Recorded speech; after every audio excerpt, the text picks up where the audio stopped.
Boa noite, estamos de volta e sem mais demoras damos início a mais um programa. Este espaço que é da inteira responsabilidade do Gabinete de Comunicação e Imagem da Assembleia Nacional.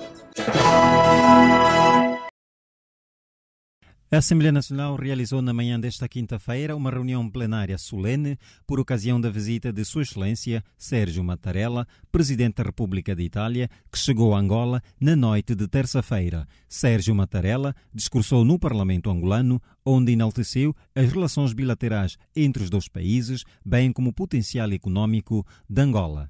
O mesmo deixou patente a intenção de fortalecer as relações comerciais para que a cooperação possa ir além dos domínios já existentes, como o da defesa e segurança internacional, a colaboração em operações humanitárias, o apoio à paz, a desminagem e a assistência médica e medicamentosa. No seu discurso, o chefe de Estado italiano fez alusão a um trecho do poema Saudação de Agostinho Neto, que diz: "Esta é a hora de juntos marcharmos corajosamente." A Itália foi o primeiro país da Europa Ocidental a reconhecer a independência de Angola no dia 18 de fevereiro de 1976 e a 4 de junho do mesmo ano estabeleceram-se as relações diplomáticas entre os dois Estados.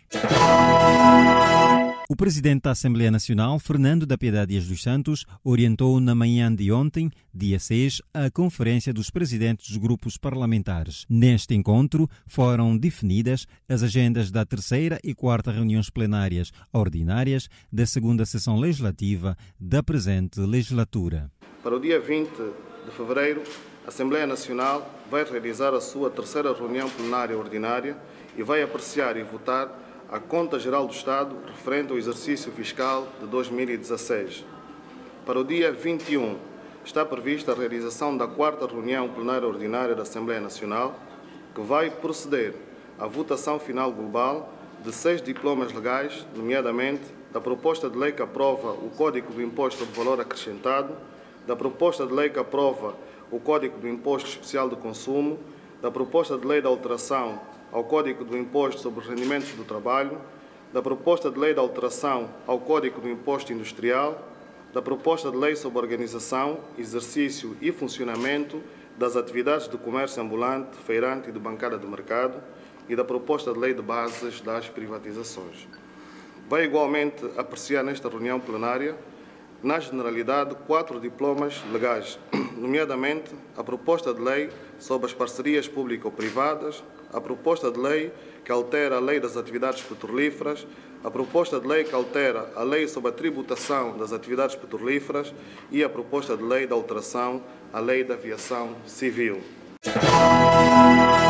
Uma comitiva de deputados da Comissão de Economia e Energia da Assembleia Federal da Alemanha está em Luanda para o reforço da cooperação bilateral com o Parlamento angolano. No encontro com o presidente da Assembleia Nacional, Fernando da Piedade Dias dos Santos, a comitiva parlamentar alemã apresentou as vantagens de uma cooperação efetiva entre os parlamentos dos dois países.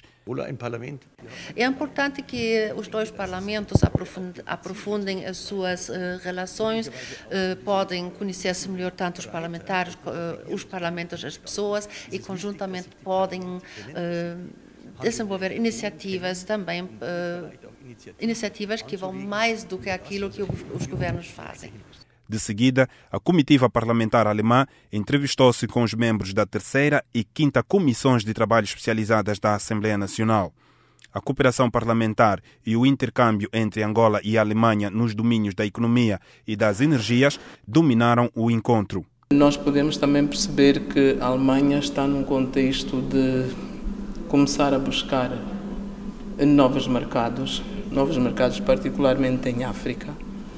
Acho que a Alemanha, tendo em conta o histórico de relacionamento de cooperação entre os nossos dois países, perdeu muito tempo.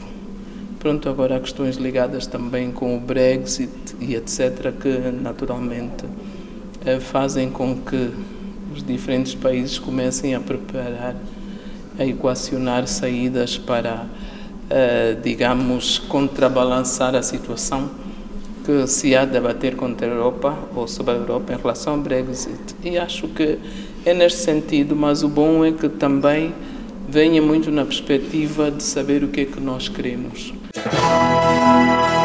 Em Em 2018, a 6ª Comissão de Trabalho Especializada da Assembleia Nacional, em sede de discussão do OGE, recomendou o aumento do orçamento para garantir a gestão dos centros de investigação da Universidade Agostinho Neto e outras instituições do ensino superior. Em busca deste objetivo, os parlamentares ouviram os responsáveis dos referidos centros. Um encontro dominado pela mesma tônica, falta de apoio por parte do Estado. Por outro lado, a necessidade de ver os estudos realizados refletidos na implementação das políticas públicas.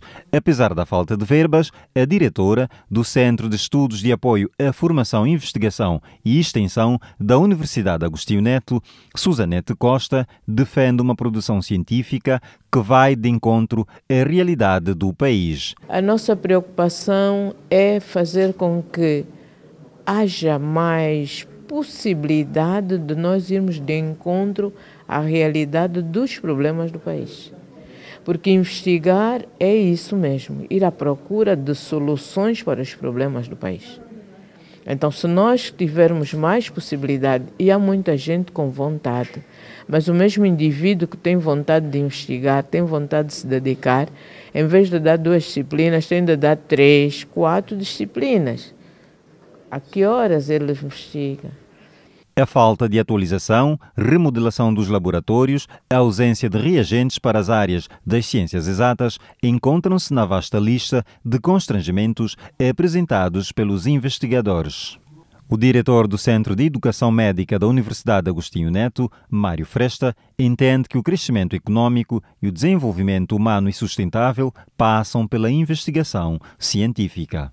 Nós estivemos neste encontro com a visão de que o crescimento econômico e o desenvolvimento humano sustentável passam pela investigação científica, porque a formação médica depende das instituições onde ela é feita, portanto, dos formadores, do currículo, dos recursos didáticos e dos recursos hospitalares e de saúde com que se trabalha, e tudo isso tem que ser garantido para podermos manter e melhorar cada vez mais a qualidade dos nossos profissionais de saúde. Por fim, para melhorar a produção científica, os investigadores apontam para a formação de formadores, o aperfeiçoamento da qualidade dos professores, a formação de formadores no ensino médio, nas áreas de matemática, física e língua portuguesa.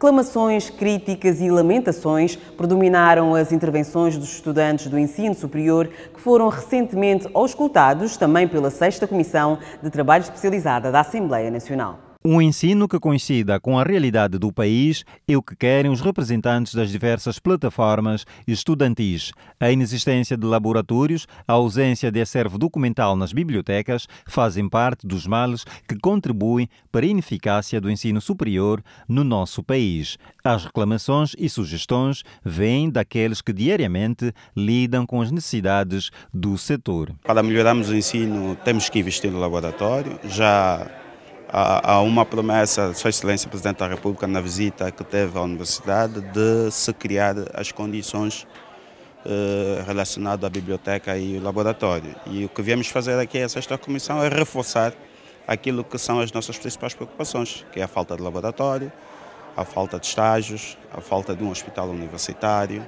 a falta de bibliotecas apetrechada a nível da Universidade Agostinho Neto. Foi um encontro bastante proveitoso, na qual ficaram aqui aquilo que é o pensamento do estudante para que efetivamente dêamos a nossa contribuição para o subsistema do ensino superior a nível do país.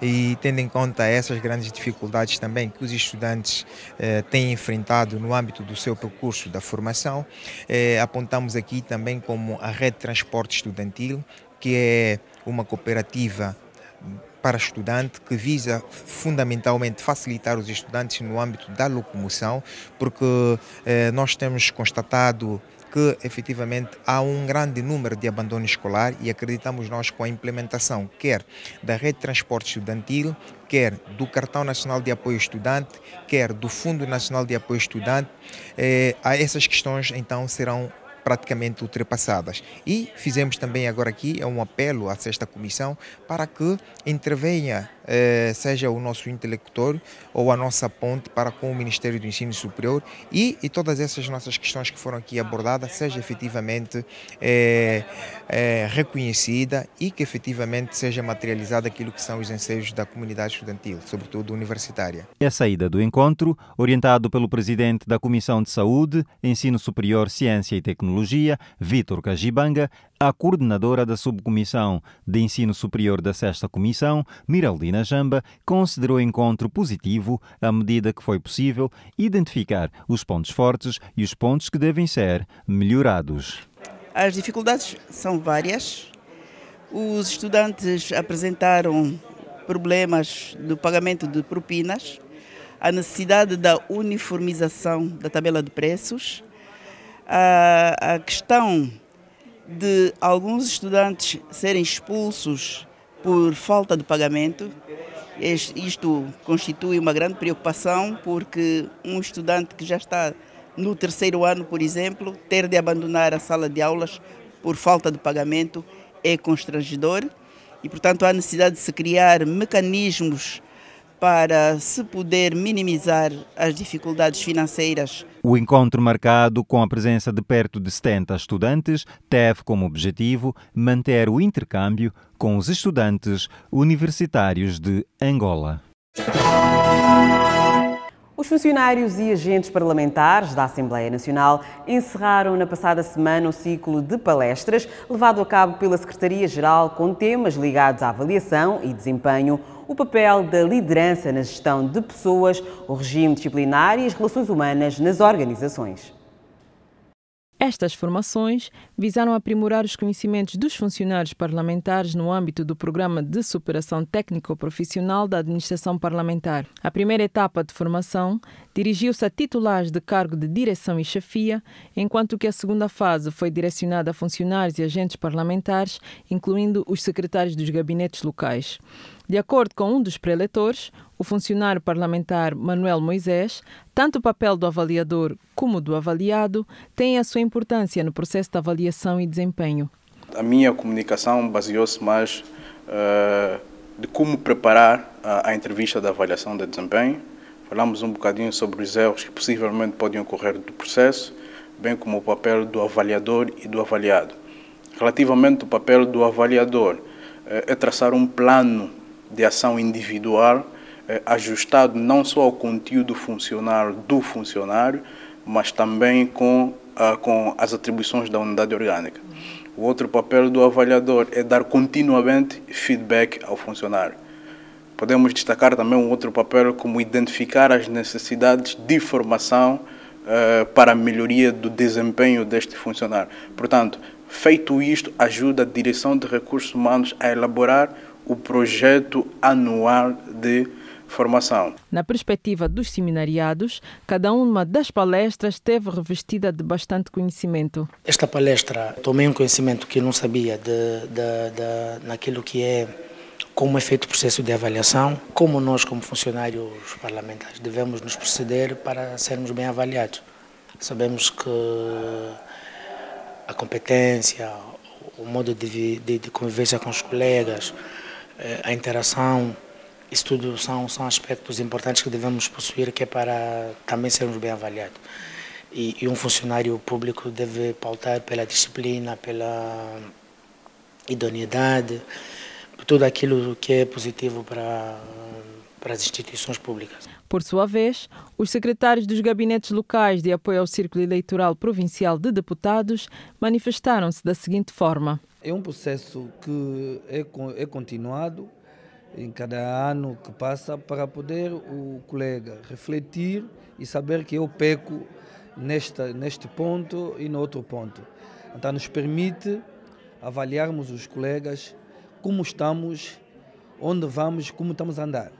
Deu para tirar algumas dúvidas, como nós estamos a avaliar os nossos colegas. Enriqueceu também nós para também nos autoavaliar, né? E também serviu para vermos como vamos suprir, às vezes, a funcionários que são estagnados. Como nós podemos ajudar?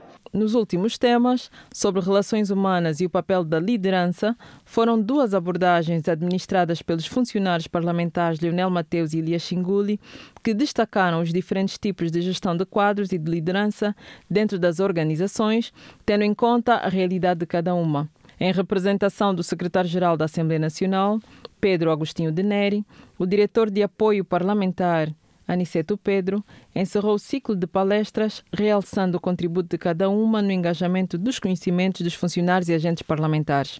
Fomos capazes de apreender conhecimentos sobre estes dois grandes temas, mas para além destes temas também tivemos nos dias anteriores outras palestras que contribuíram imenso para o engrandecimento do nosso conhecimento. A Assembleia Nacional continua a apostar na formação dos seus funcionários e agentes parlamentares, com outras ações de ensino e aprendizagem de caráter individual e coletivo. Na rubrica A Voz do Cidadão desta semana, vamos falar sobre as competências do Presidente da Assembleia Nacional. Você sabe quais são? Segundo a configuração derivada da Constituição, a Assembleia Nacional é um órgão complexo de natureza representativa, deliberante, inviolável e contínua. Para avaliar o quanto o cidadão sabe sobre a presidência deste segundo órgão de soberania e as suas competências, fomos à rua questioná-los. Sabem quem é o Presidente da Assembleia Nacional? João Lourenço, não? Não sei. Gino Carneiro. Fernando da Piedade dos Santos Nando. Ordinárias, sessões ordinárias e extraordinárias. O plenário todo. Sei, o camarada Nando. Eu conheço sim. Nome me passa. Fernando de Piedade Nando. Senhor Sua Excelência Fernando da Piedade dos Santos. Ele tem o direito de fiscalizar a ordem lá, manter a ordem e a tranquilidade lá dentro do Parlamento. Os trabalhos que ele faz em função da Assembleia é para coordenar as atividades relacionadas às leis do povo. O Presidente da Assembleia, o trabalho é coordenar as atividades da Assembleia. Depois de ouvirmos o cidadão, convidamos o deputado José Miúdo, primeiro secretário da Comissão dos Assuntos Constitucionais e Jurídicos da Assembleia Nacional, para dissipar as dúvidas.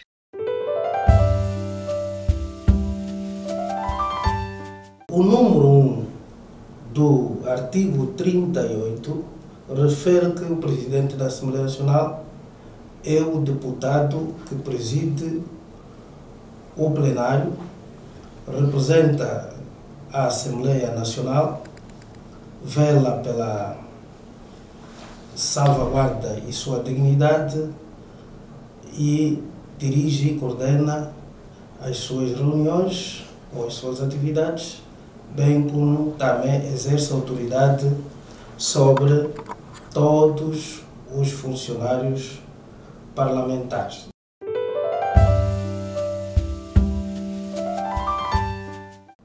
Já o artigo 39 do regimento, no seu número 1, refere-se que o Presidente da Assembleia Nacional é eleito pelo plenário. E a seguir vamos falar dos procedimentos para a eleição do Presidente da Assembleia Nacional. Como é que surge a candidatura a cargo do Presidente da Assembleia Nacional? O número 2 desse artigo refere-se que a candidatura a cargo do Presidente da Assembleia Nacional deve ser apresentada pelo partido político ou coligação de partido político com a maioria de assentos na Assembleia Nacional, nas eleições acabadas de serem realizadas, e essa candidatura deve ser subscrita por um mínimo de 1/10 e um máximo de 1/5 de deputados do respectivo partido político ou coligação de partidos políticos. Esta candidatura deve ser instruída ou acompanhada das seguintes peças: o currículo vitae, a declaração de aceitação do cargo e 2 fotografias tipo passe. Um passo a seguir, já estamos a nos referir ao conteúdo do número 4 deste mesmo artigo, que é a candidatura ao cargo de Presidente da Assembleia Nacional deve ser apresentada ao Presidente cessante até 5 dias antes da realização da reunião constitutiva da Assembleia Nacional. Assim, só se considera eleito o referido candidato se obtiver a maioria absoluta dos votos dos deputados presentes. Ou seja, a eleição, nesse caso, tem lugar na reunião constitutiva da Assembleia Nacional por voto secreto.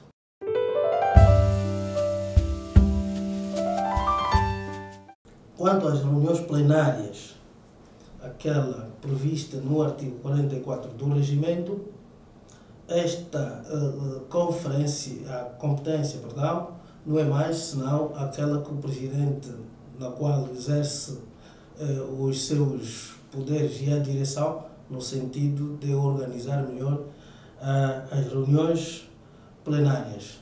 Podemos fazer uma enumeração exemplificativa, tanto citando algumas dessas competências, como elas são tantas, só podemos fazer referência a algumas, que é o caso de convocar e presidir as reuniões plenárias e outras da Assembleia Nacional, declarar a sua abertura, a sua interrupção, ou seja, a suspensão, bem como tanto o encerramento e dirigir os trabalhos desta mesma reunião. Como é o caso também de o Presidente da Assembleia Nacional, nesta competência, assegurar tanto a ordem dos debates no decorrer da reunião plenária.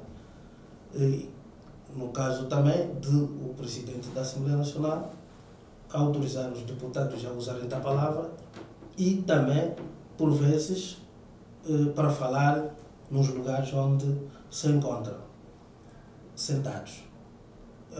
Quanto à competência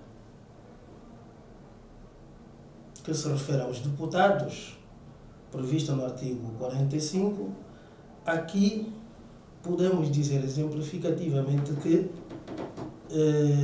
o Presidente da Assembleia Nacional pode exercer o seu poder na apreciação e decisão das faltas dos deputados às reuniões plenárias, tanto na recepção também das declarações de renúncia de mandato, bem como também, estou a falar exemplificativamente, o Presidente da Assembleia Nacional pode aplicar sanções aos deputados, aquelas previstas tanto no Código de Ética e Decoro Parlamentar.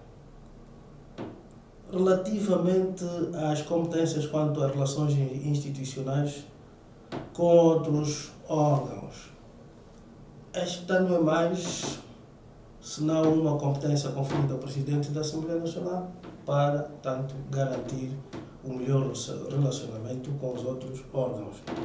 Como podemos dizer que o Presidente da Assembleia Nacional, dentro dessas competências, tanto, remete ao Presidente da República os diplomas aprovados pela Assembleia Nacional para efeitos da sua promulgação, para efeitos da ratificação ou adesão. O Presidente da Assembleia Nacional também, dentro dessas competências, por exemplo, pode, tanto é a figura, queria dizer, que assegura ou que vela pelo respeito da separação e interdependência de funções com os demais órgãos de soberania, como também o Presidente da Assembleia Nacional assegura a cooperação e colaboração com os poderes executivo e judicial. Estou citando alguns casos, algumas competências que estão inseridas dentro daquelas que nós já estamos a nos referir. Competência quanto à conferência dos presidentes dos grupos parlamentares. A minha posição é que esta não é verdadeiramente uma competência, mas é a posição do presidente da Assembleia Nacional quanto à conferência dos presidentes dos grupos parlamentares. Como sabemos que no artigo 47 do regimento da Assembleia Nacional prevê-se que a conferência dos presidentes dos grupos parlamentares é o órgão de consulta do presidente da Assembleia Nacional, na qual tanto se aprecia assuntos relativos sobre o regular funcionamento da Assembleia Nacional. O presidente também recorre a este órgão ou reúne os presidentes dos grupos parlamentares no sentido da apreciação, ou seja, no sentido primeiro da marcação das reuniões plenárias e de apreciação dos assuntos que ele assim entender melhor, que possam contribuir para o regular e melhor funcionamento da Assembleia Nacional. E as competências do Presidente da Assembleia Nacional a fechar o programa desta quinta-feira, um dia marcado pela visita do Presidente italiano ao Parlamento angolano. O assunto desenvolvido em parlamento.ao, nossa página oficial online. Antes de nos despedirmos, recordo que as portas desta magna casa estão abertas a todo e qualquer cidadão interessado em acompanhar as reuniões plenárias. Nós regressamos na próxima quinta-feira na Rádio Nacional de Angola para mais um programa. O Parlamento mais perto de cada angolano. Boa noite.